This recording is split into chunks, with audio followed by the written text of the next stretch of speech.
building a low-fidelity uterine inversion simulation model using a repurposed Mama U postpartum trainer. We have no financial disclosures to report. Uterine inversion is a rare but life-threatening obstetric emergency. Effective training in its management is critical for OB/GYN residents. However, high-fidelity simulation models can be expensive and at times impractical for regular training. In this video, we'll demonstrate how to repurpose an existing simulation model, the Mama U postpartum trainer, to create a cost-effective, low-fidelity uterine inversion simulator. We will also demonstrate key steps in the management of uterine inversion on this model. The Mama U was originally designed to support training in postpartum hemorrhage management. We also use it to practice postpartum IUD insertion. By modifying this trainer, we extend its educational value while reducing costs and waste, an important consideration for any educator managing a limited budget. To construct this model, we'll need a few simple, inexpensive materials shown here. All modifications are fully reversible, meaning the Mama U can still be used for its original purpose. Next, we'll walk through construction of this model step by step. We'll start by sewing down the flap on the Mama U to ensure a stable structure during the simulation.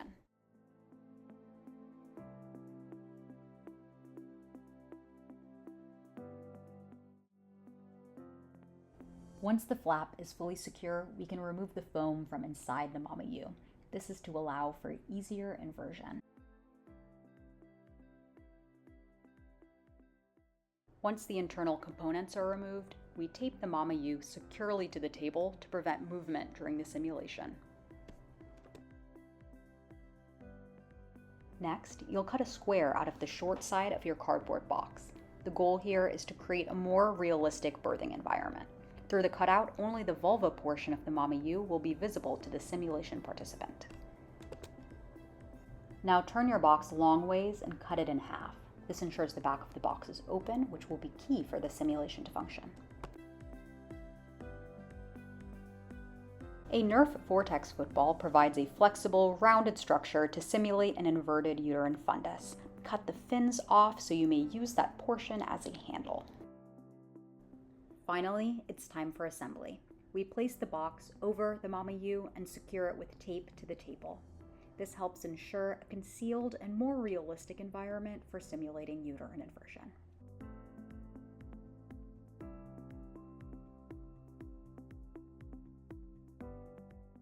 And here is our completed model, the front facing our participants and the back where the simulation facilitator can manually invert the Mama U to begin the training scenario. It's time to start our simulation session. One of our residents will demonstrate recognizing and managing uterine inversion following standard clinical protocols.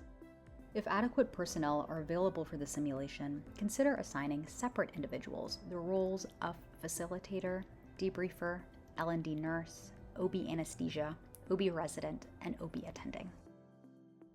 Here are our key learning objectives. Please note that this simulation has been accelerated for demonstration purposes and may differ from the pace encountered in a real clinical obstetric scenario. Following delivery of the placenta, a routine bimanual exam is then started. I think we have a uterine inversion. Can you please stop the Pitocin, call OB anesthesia, and then attending to bedside? Okay, we're calling OB anesthesia and the attending to bedside. We're stopping the Pitocin. Wonderful. Do we have terbutaline in the room? We do not. Would you like us to get it? Yes. What dose? Can you please give 0.25 milligrams? Sure, we got it in the room and we're going to be giving that. Wonderful, and I would like you to give that in the subcutaneous space. All right, it's given.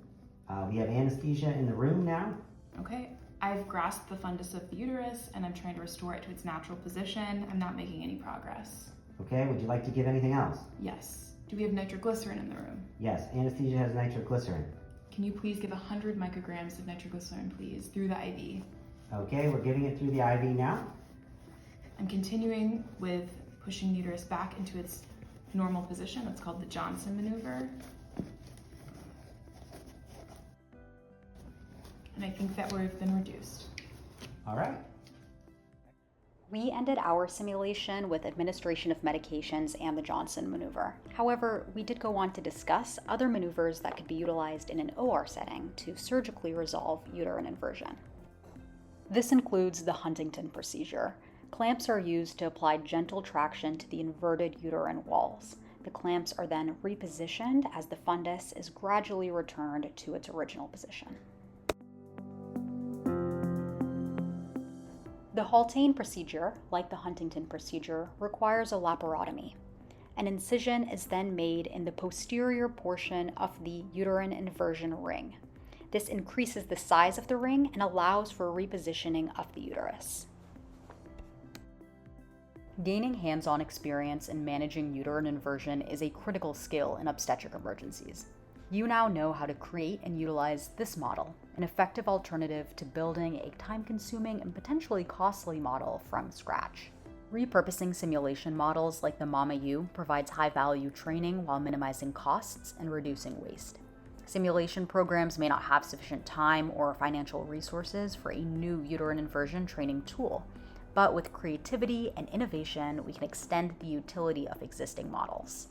If you are a simulation director or educator, we hope this video inspires you to consider repurposing items that are already in your toolkit. Thank you so much for watching.